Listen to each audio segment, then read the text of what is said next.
Dearest Gentle Reader, welcome to Reader Seeks Romance Channel's Romance Roundup, your #1 source for romance book recs and book-to-screen recap reviews. I am Liz Donatelli. And I'm Libby Kay, author of the romance series Pine Grove FD. Watch and subscribe to Reader Seeks Romance Channel on YouTube, and listen and subscribe to Romance Roundup on PodBean and all podcast apps. Follow us on Instagram at Libby K Author and at Reader Seeks Romance. Libby and I are recapping and reviewing Season 4, Part 2, Episodes 5 through 8 of Netflix series and Shondaland production, Bridgerton. This season's love story, taken from Julia Quinn's Regency romance, An Offer from a Gentleman, is between queer rake Benedict Bridgerton and Sophie Beck, maid and illegitimate daughter of an earl. Before we dive in, what are your general thoughts on Part 2? My general thoughts are, loved it. It basically lived up to every expectation I had. I'll save my more specific thoughts as we do the breakdown, but I enjoyed it. It was, I mean, honestly, I think I enjoyed it just as much as the first half. And as you'll remember, I really enjoyed the first half. Yes, you did.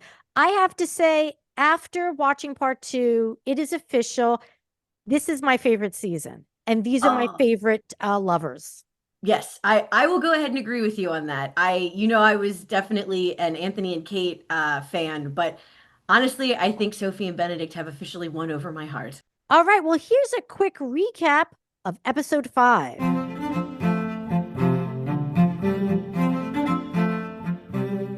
As you might recall, Part 1 ended with Benedict's proposal to Sophie, "Will you be my mistress?" In Part 2, Sophie gives Benedict an answer, and it's no. Sophie asks him if he would have offered the same proposal to the lady in silver from the ball. He still doesn't know that Sophie is that mysterious lady. And nope, you wouldn't have, Benedict. "I may not be as high as a lady, but I refuse to be that low." Best line of this episode. Sophie asks Violet for a letter of introduction so she can find a job elsewhere because working for Benedict's family is too close for comfort. Later in the episode, Benedict and Sophie exchange I love yous, and Virgin Sophie gets pinnacled for the first time. A pinnacle, a pinnacle, a pinnacle. Meanwhile, Francesca is jealous of John's close relationship with his devil-may-care cousin, Michaela. Violet and Marcus awake in bed together after enjoying tea and pinnacles. A pinnacle, a pinnacle, a pinnacle. Penelope doesn't want to write as Lady Whistledown anymore, and frankly, neither do I. And Hyacinth and her teen friends hit the dance floor at a practice ball held at Bridgerton House. Libby, thoughts? I will say my favorite part of this episode was I think they called it the recital with Hyacinth's friends. I thought there was something so sweet and eager and charming about her and Gregory, and all their little friends. I really liked her and Benedict's dance and interactions together. I just, in general, anytime there's two Bridgerton siblings together, I just find that it's an adorable scene, or it's very heartfelt. It's just, I don't know. I just think, again, I don't have 8 siblings or 7 siblings, but I just think there was just something about it that was so sweet. My other favorite part of that episode would have to be, obviously, when, as you said, Sophie finally has her pinnacle and loses her virginity. A pinnacle, a pinnacle, a pinnacle. I thought that was well done. I loved the music throughout this whole second half of the season, but I felt like, especially, not to jump ahead, but the last episode at the ball and the song that they had when they had sex the first time, perfect music choices. I absolutely loved it. I think the only thing that I didn't really like about this episode was it felt like the pacing was just a little off. And I don't know if that's just because I was really impatient to get to the good stuff. And I'm like, come on. But yeah, I that was my only complaint with this episode, was I just felt like it lagged a little. As far as the pacing, I didn't feel like, oh, this feels like it's kind of dragging. I just felt like they packed a lot of story in this episode because basically it's setting up the rest of the second part of the season. So I did feel like there was a lot going on, but I didn't necessarily feel like the pacing was off. I did enjoy the pinnacle scene. A pinnacle, a pinnacle, a pinnacle. I thought too it was well done. It wasn't like overly dramatic. Why did I feel Yes. like last season, everything with Penelope and sex with Colin, it all seemed so heightened. It was heightened drama all the time. And the music choices last season felt louder, if that Yes. makes sense. Like they weren't, it just everything. And it was funny with that one because if anything, it should have been the opposite because they were friends. So it shouldn't have had this like, I'm manic is not the right word, but this manic, quality. Whereas Yeah. with Sophie and Benedict, that theoretically, when she woke up, I'm like, get the hell out of there, honey. Like you got work to do. It Yeah. was stressing me out. I loved the whole intensity throughout the series of there's that tension of, oh my God, someone's going to see you with him. Like, I just love that.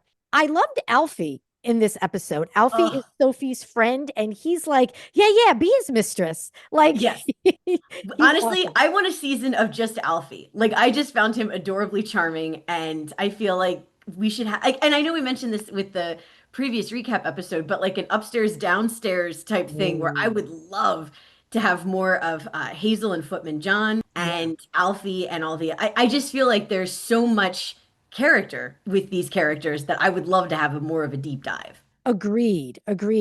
I did note that Benedict's cluelessness as to why Sophie doesn't want to be a mistress, I feel is less endearing in this episode. And Yes. also Penelope as Whistledown, Lady Danbury, Queen Charlotte, and the Mondriches. And the Mondriches aren't even in the original book series, so they were creations for the show. I'm kind of over all their storylines, but I do like how it gets tied up at the end. But, Yes. in this episode, I'm like, enough. I did think to myself during Sophie's deflowering scene, I did think, Benedict's been around. Like he's had a lot of sex with a lot of people. Is his downstairs dirty with STDs? Oh yeah. my. And I mean, obviously they're not going to have that happen, but yeah, I did wonder that. And I think I mentioned this when we did the other recap. I hated that he had gone out and fooled around right before he met her. Like it felt like the way it was edited, it was like 20 minutes before he made it to the ball. Exactly. So I just, again, not shaming, live and let live, interact with who you want to interact with. But that was just like, as a romance plot, I'm like, come on, man, like at least give him a day to wash off or something. Right. What does his downstairs look like? Like, is it just gnarled from past dalliances? And bless her heart, Sophie wouldn't have known any better. She wouldn't have. I will say, and not to jump ahead to the next episode, I am so glad they didn't have her become pregnant. Like, I was like, please don't let that be the case. Me too. And we will get into that in episode 6. Great segue for that. Quick recap of episode 6.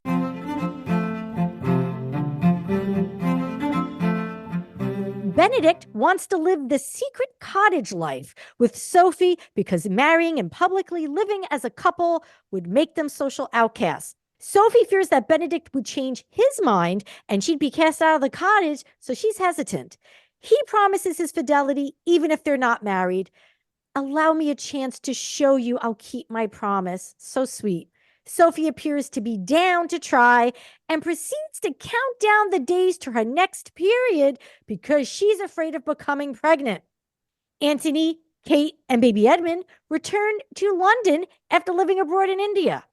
Anthony vehemently disapproves of Benedict's romance with Sophie and tries to convince him to let her go for the sake of both the Bridgerton family and Benedict and Sophie's future children. Sophie overhears all this, of course, discovers she's not pregnant, gets an interview to work at Penwood House again, but under new management, and breaks up with Benedict. Sophie is pragmatic and doesn't believe that love is enough.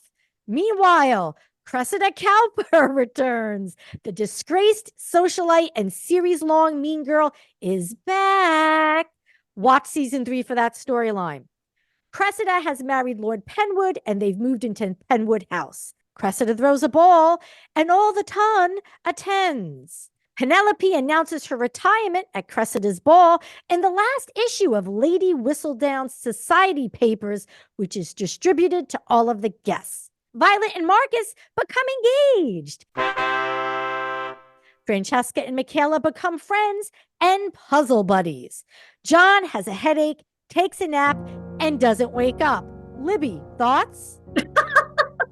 That's the perfect way to he had a headache and didn't wake up.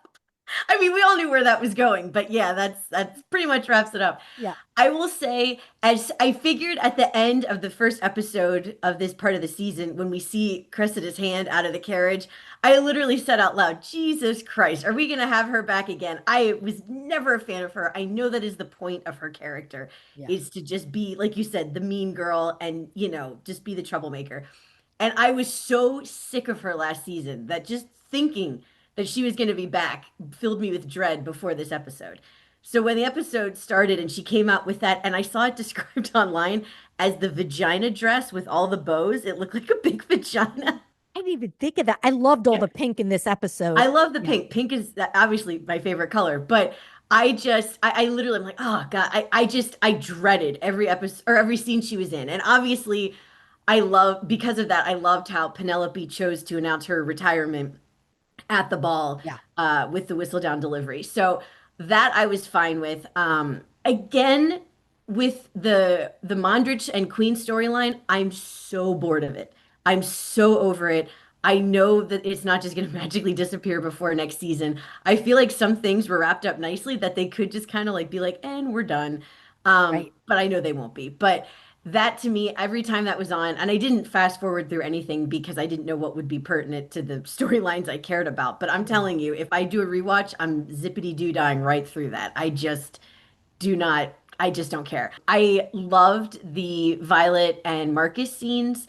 And I'll save my final thoughts on them for later episodes. I loved it. I thought it was great. I think they have great chemistry.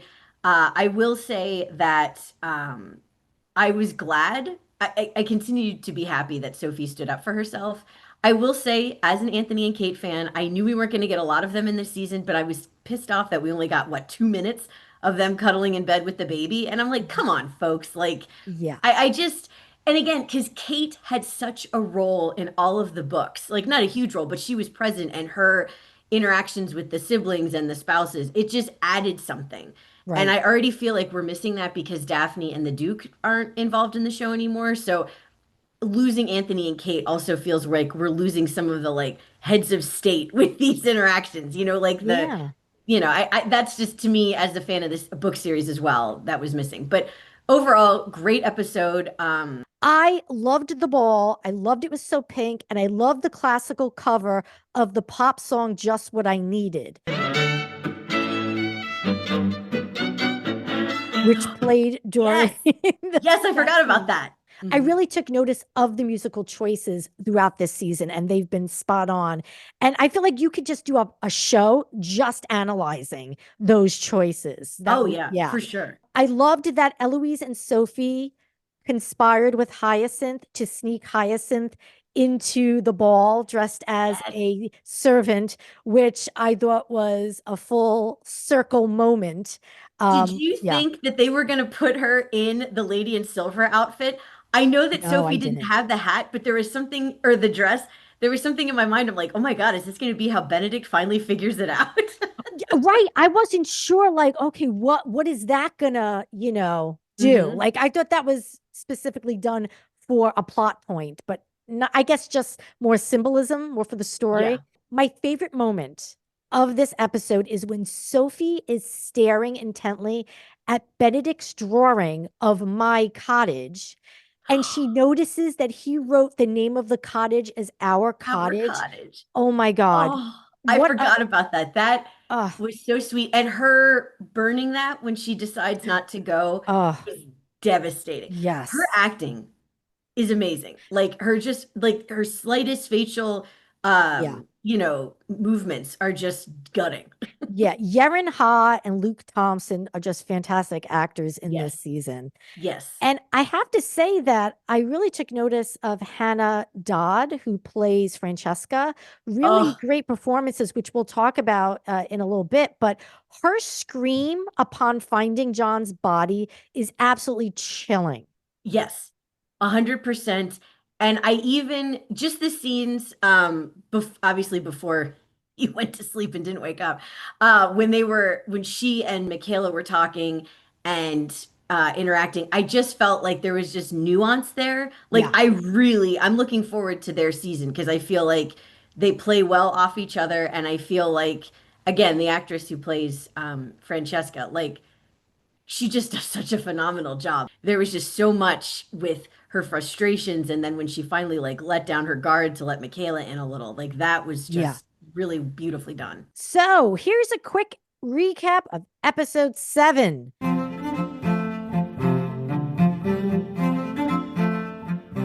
The Bridgertons mourn John's passing. Francesca restrains her grief because she thinks she's finally pregnant.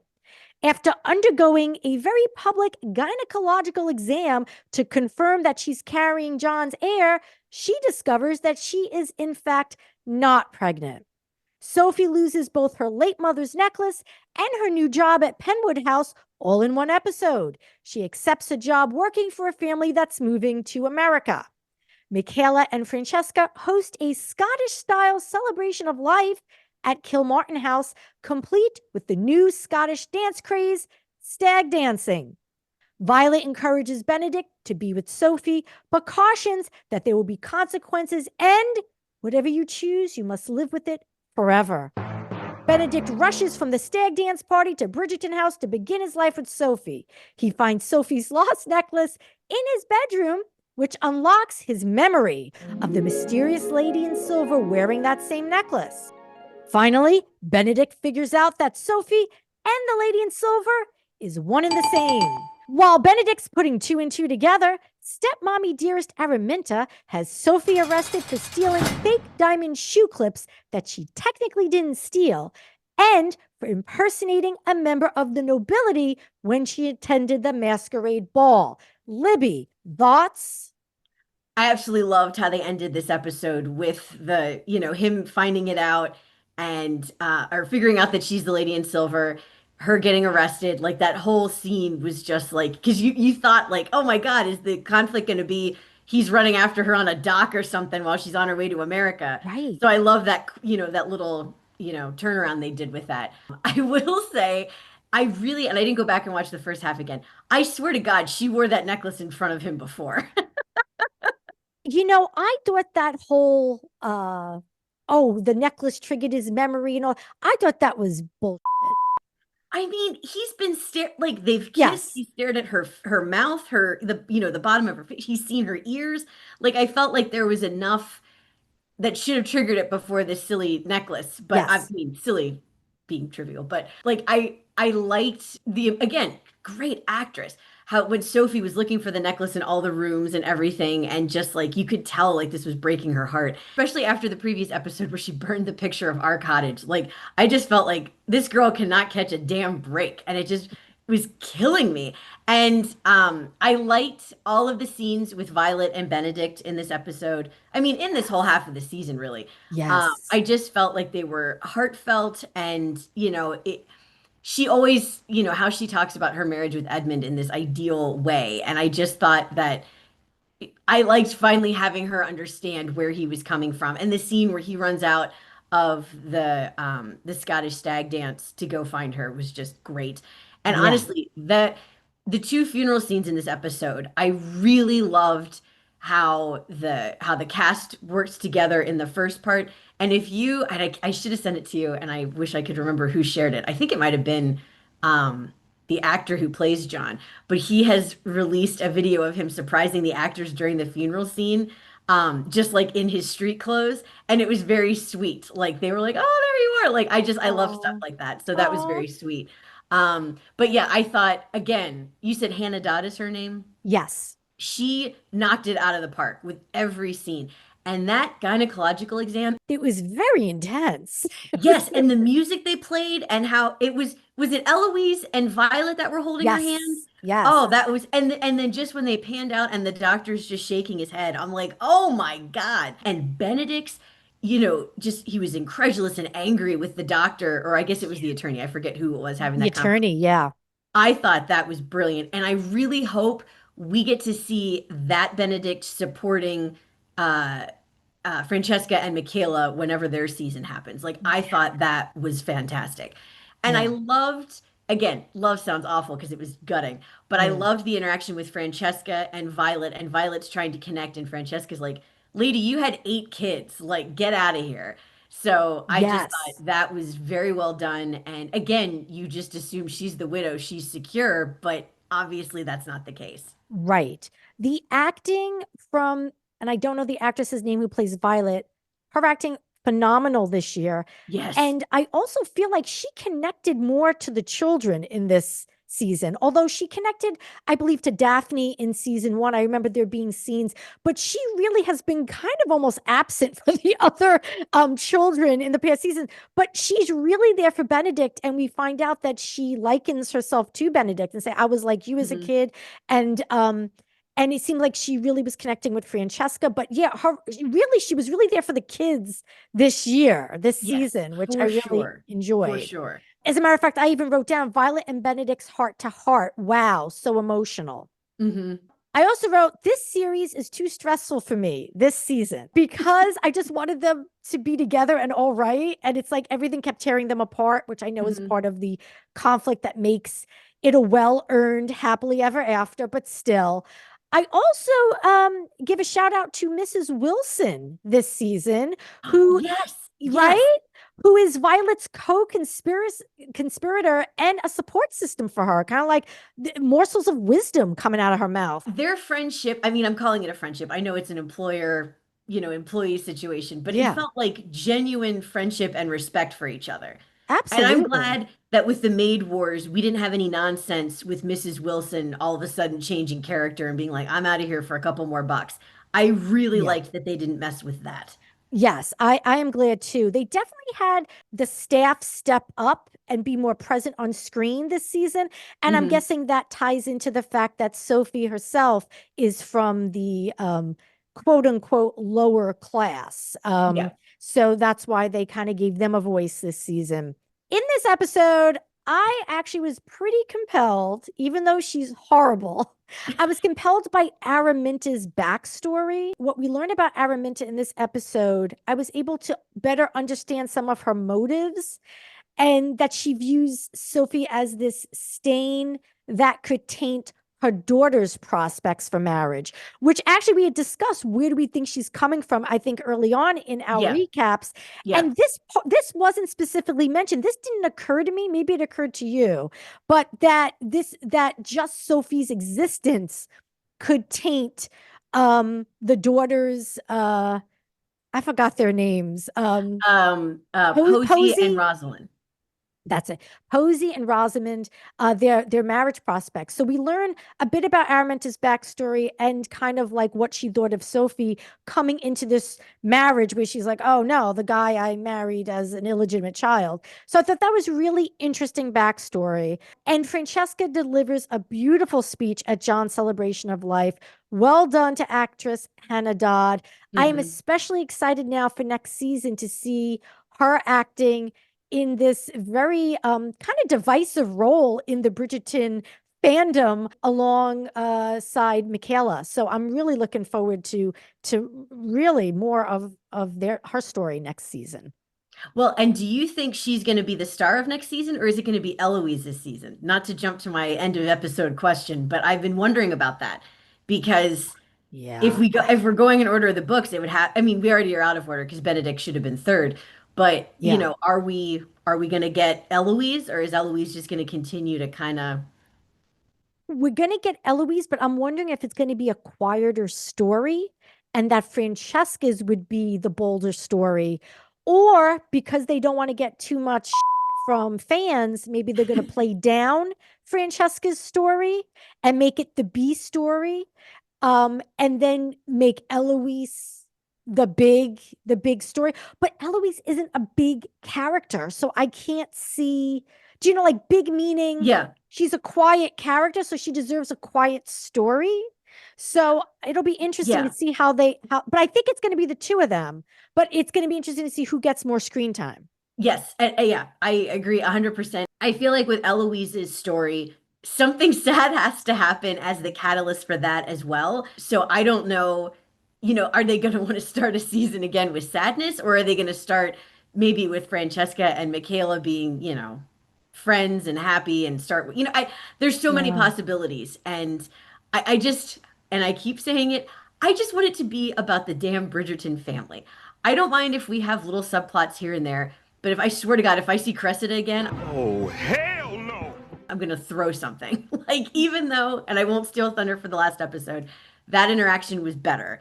I just feel like there are certain characters I think have run their course. And it's like, let's enjoy the Bridgerton family. Yeah. The only time I want to see Danbury and Queen Charlotte is in a season 2 of Queen Charlotte. Amen. And on that note, here's a quick recap of episode 8, the season finale of Bridgerton, season 4.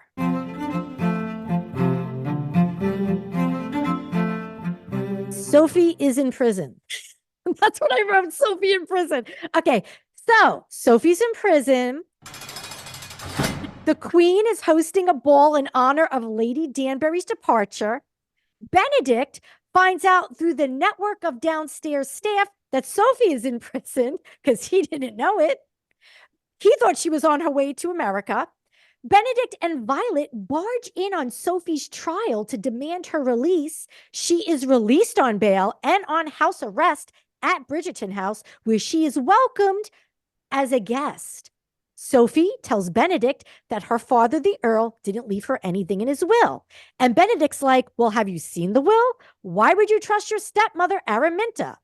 He apologized for asking her to be his mistress in this moment, and then they take a bath together. Eloise helps Sophie break into Penwood House so that she can find her father's will. Alfie also helps. Alfie shows up. I'm so glad to see Alfie again. Sophie finds the will that her father left her a dowry that Araminta stole from her when the father died. Alice Mondrich, the Queen's lady in waiting, has a plan to help Benedict and Sophie. So now Alice, who's been hanging around all season, again, was only created for the show, now has a purpose. She has got her big moment in the last episode of the season. The Bridgertons help sneak Sophie into the ball to confront Araminta. They blackmail Araminta into letting the Queen believe that Sophie is the daughter of the late Penwood's cousin, not a maid, as Alice had told her. But the Queen knows what's up and plays along because she loves being amused and she wants to win the bet she made in part 1 with Penelope, stating that Benedict would in fact marry. Sophie is officially recognized as a Penwood and attends the ball as a guest. Benedict proposes at the ball and they dance under the moonlight. Violet and Marcus break up because Violet wants her independence and also wants to still be with him, but he wants marriage. So there's that. Michaela shocks Francesca by leaving Kilmartin House under the cover of night. Then we learn someone new is writing as Lady Whistledown. Is it Eloise? Libby, thoughts? Okay, so I have 3 suspects for who it is writing Whistledown. Okay. I think it's either Violet, because she's not going to be with Marcus. So what the hell is she supposed to do with all this newfound freedom? It could be Alice Mondrich because she saw what could, happen when she amuses the Queen, / for some reason the Mondriches won't go away. So I feel like we got to give her a purpose. Or, and this one is not my top choice, but I think it might be a possibility, Hyacinth. She obviously is excited to get back into society at the end of the series, but I feel like they gave her more screen time I felt for more reasons than just a foil to Eloise. Yeah. And I feel like it wouldn't make sense if they make it Eloise, because that would just mess up her season. So I feel like if it's somebody who is not going to be a star of an upcoming season, that to me would make more sense. So my Okay. three, in no particular order, are Hyacinth, Violet, and Alice as the heir apparent to Whistledown. That is fascinating because I just said, oh, it's Eloise. But you know what? I think of the three you listed, I think it might be Alice because she wants to fulfill the role of entertaining the queen. And let's face it, Alice has nothing else to do on the show. So if this character wants to come back, she's going to have to do something productive. Well, and we're not going to have Lady Danbury to help with any of the gossip and conversation. So I feel like who else is it going to be out of that cast? Right. I will say, I thought that the very end with the Queen and Lady Danbury was very touching. I'm Yeah. with you 100%. I loved Queen Charlotte, and I wish instead of just having these storylines in Bridgerton, they would just do a second season of Queen Charlotte because I do love their friendship. Yes. I do love the backstory with the younger actresses that played them in Queen Charlotte season one. I feel like there's just a lot there. Plus, I still want to know, going back to Queen Charlotte, with Brimsley and his backstory with King George's footman. I want to say it was Reynolds, but don't hold me to that. Oh, I think I so. Yeah. still want to know what the hell happened there because the last scene of him and Queen Charlotte dancing alone, to this day, if I think about it, I'm gonna cry. Like it's so good. And I Yeah. love that actor and Queen Charlotte's like again, they have great chemistry as friends. And I feel like give us more of that, please, in a separate show. Agreed. Agreed. Agreed. So yeah, I loved in general with that episode. My favorite part was the ball with his proposal and getting to see them together and how they danced at the end. I will say my only real complaint with this episode and the season. Well, okay, I got two. My, Okay. my lesser complaint is, and again, this is why I think it might be Violet as Whistledown. Why the hell did she turn down his proposal? Like she obviously likes him. They're obviously having a good time. He does not give me the impression is ever trying to pull her away from her family or, what she wants to do. I feel like, what the hell? And again, that's a me thing. And I feel like they have to be freeing her up for something because they could have had her remarry and that could have been a fun little side storyline of watching her as, the lady of the house part two. Right. So that was my bigger or my smaller gripe. My biggest gripe, I did not think enough happened to Araminta and Rosalind at the end. I wanted an ever after style. They're exiled, they're shunned. You'll never see them again. I know they say that is it Rosalind or Rosamund? Rosamond. Rosamund. I know that Yeah. Rosamund lost the engagement, so that was Yes. kind of like a haha. But all of the, go and again, Araminta was a great actress, but like this, the vitriol coming off of her every scene with Sophie. It's like, and all we get is, oh yeah, you're right. Sorry, I'll just slink away and lie about your birth. I wanted there to Yeah. be more of a, you take her away moment than like, I guess I'll just, crawl away with my tail between my legs. Yes, I know that that's what you were looking forward to. So I You know was I love Spite. yes, I know you do.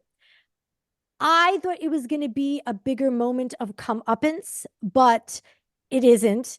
And I don't know if that's to reflect how good Sophie is, that they didn't, that Sophie wouldn't have wanted to see them harshly punished. She just wanted justice, is how I viewed it, not Okay, a that's super fair. harsh punishment. So I think this was just to reflect how good of a person Sophie is, that they didn't want it to be a real vengeful situation.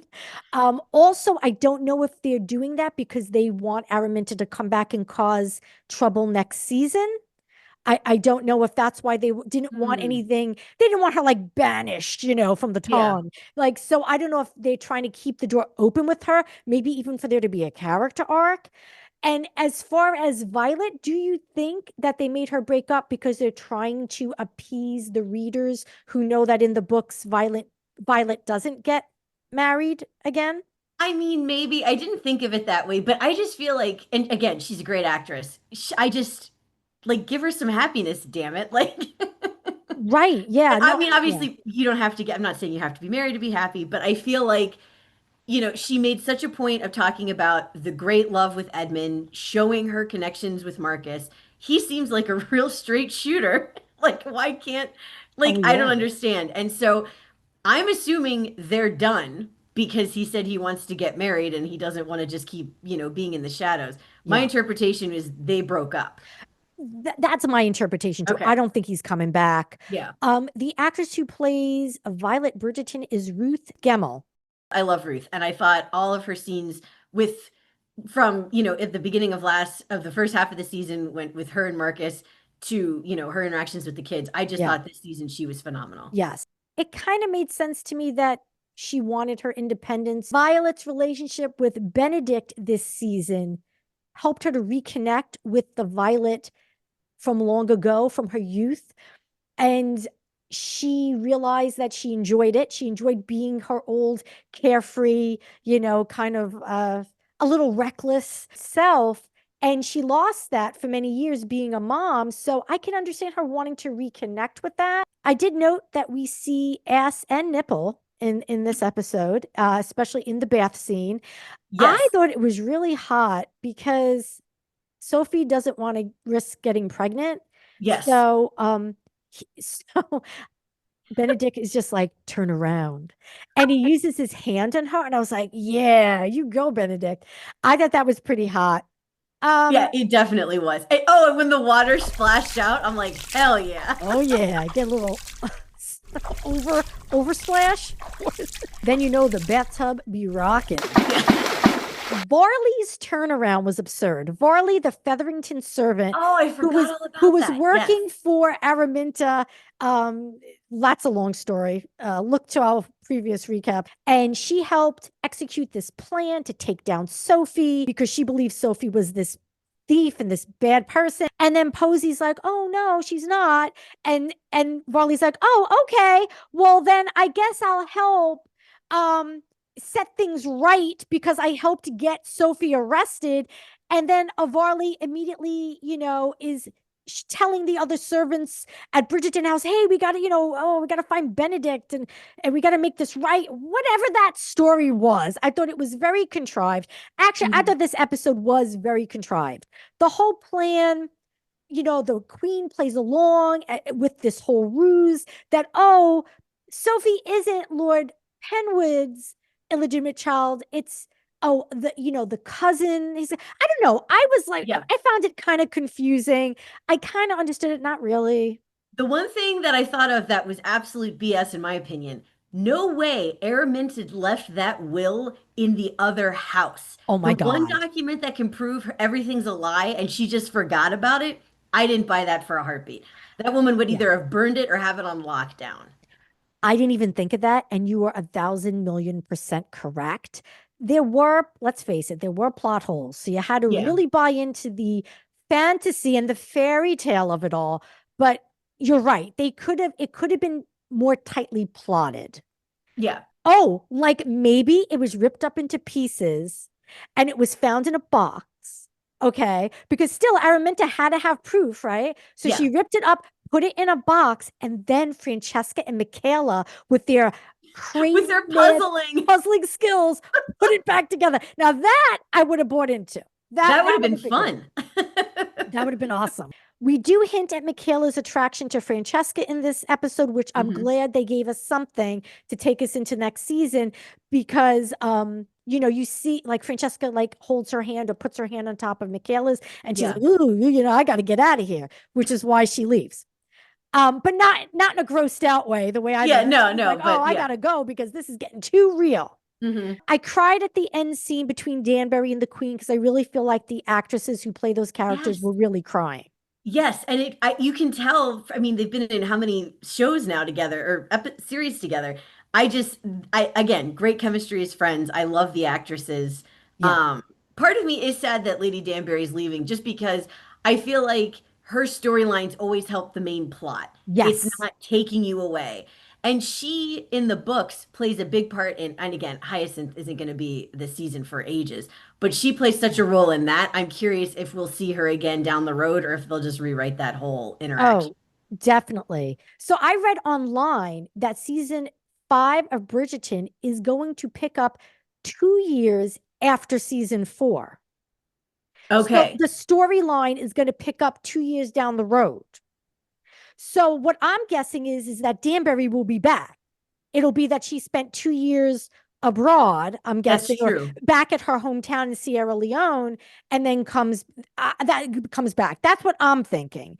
I mean, If I wouldn't hate it, and then that would make a yeah, little more sense because Hyacinth will definitely be out in society. correct.